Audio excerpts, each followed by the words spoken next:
Hello everyone, I'm visiting my parents again, so if it kind of echoes a little bit and the background is just a little bit different, now you'll know why. France, a country seen by many as the epitome of art, politics, entertainment, architecture, food. When one hears something about France, it all of a sudden gains more reputation and value. It doesn't even matter if you tell them it's from Metz, where there's literally less to do than there is in Craig, Colorado. However, France isn't just Salt Bae putting edible gold on his mid-steaks that cost literally more than my New York City rent. Oh no! Folks, let me introduce you to French Snapchat. Here you'll see dogs driving, fireworks shows, grannies getting down with it, and even superheroes.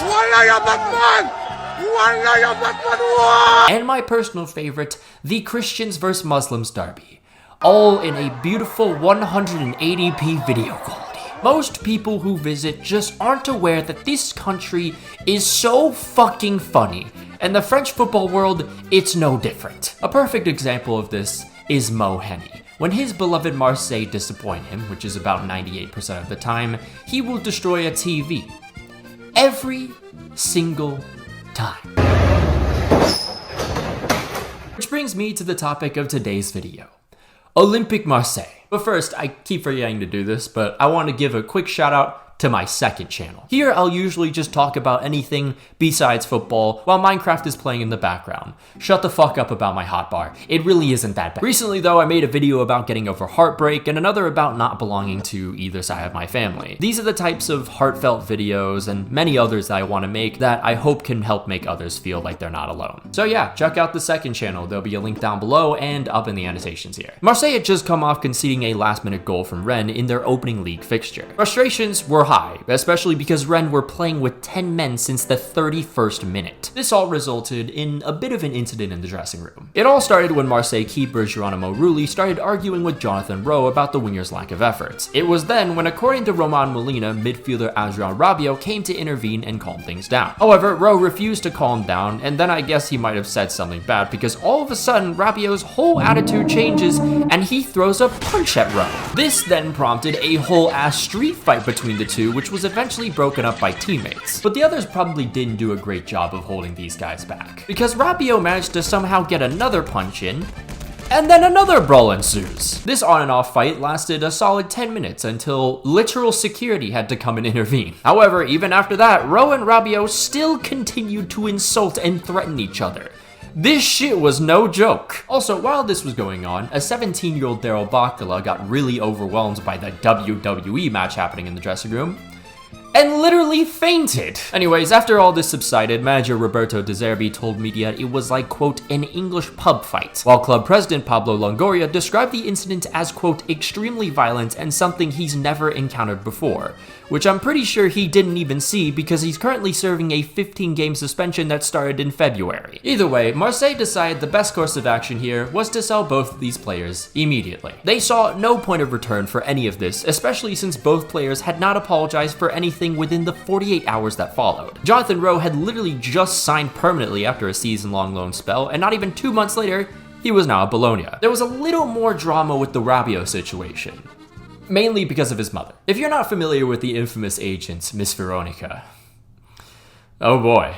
Back in 2014, after her son was demoted to the PSG reserves, Veronica waited in a parking lot to confront the manager and had to be dealt with by the security. Also, to numerous clubs, she has threatened them by saying her son will leave if he doesn't get more playing time. And in most cases, he's not as good as the others in his position. And more recently, during Euro 2020, she argued with the Pogba brothers and then told Mbappe's father his son was too arrogant after he missed a penalty versus Switzerland. And surprise, surprise, she was up to her antics once again. In an interview, she questioned why Rabiot needed to apologize, claiming that the fight was minor and getting blown out of proportion by the media. Veronica also pointed out a double standard, saying, quote, when Greenwood signed after hitting his wife, De Zerbi said he could be given a second chance.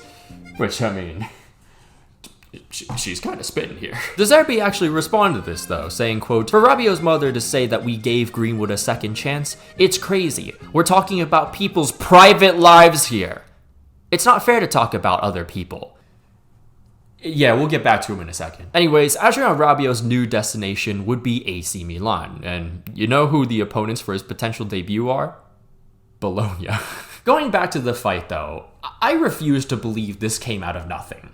I mean, this is one of the most toxic clubs in the world. Back in 2020, attacking midfielder Amin Hair broke COVID lockdown protocol. Going back a couple years before then, though, he fatally injured a pedestrian in a car accident. And for all this, he was only sentenced for 4 months and fined 800 euros. I just want to put this into perspective. You can get a $500 fine for smoking in my apartment building. Marseille overlooked all of this though, and signed him in 2023 after 2 loan spells. In 2018, Eli Wahi was expelled by a secondary school for ordering 3 of his classmates to follow him into a bathroom and undress in front of him. But it gets even crazier because there are also allegations that he forced them to goon in front of him as well. What the fuck? And then in 2021, Wahi was accused of punching a woman in the nose at a nightclub, and the punch was so hard that apparently she had to be treated by emergency services. Marseille signed this guy in 2024. And of course, Mason Greenwood. Listen, I've talked plenty about this whole situation and everything, so if you want the full details about everything, here's this video you can watch. To briefly sum it up though, in 2022, Greenwood was charged with causing actual bodily harm and controlling and coercive behavior on his then girlfriend. In the following year, however, all the charges were dropped against him, but that still doesn't take away from the multiple graphic images and voice note that his girlfriend posted on social media. Now, before anyone comments something like, oh, but they have a kid together now, so why should we still be talking about this when they so obviously have gotten over it themselves? Allow me to put this stat up real quick. Go ahead, read it. Anyways, Marseille signed him in 2024, as well. And in the moment, many supporters were against the signing, including the fucking mayor himself. However, manager Roberto De Zerbi responded to all this even before he actually signed the guy, saying, quote, "Let's not talk about anything at the moment, only that he is a champion and international level player." Sure, I guess, Roberto. I don't know what happened in the past. I think people going into a private life without knowing it is wrong.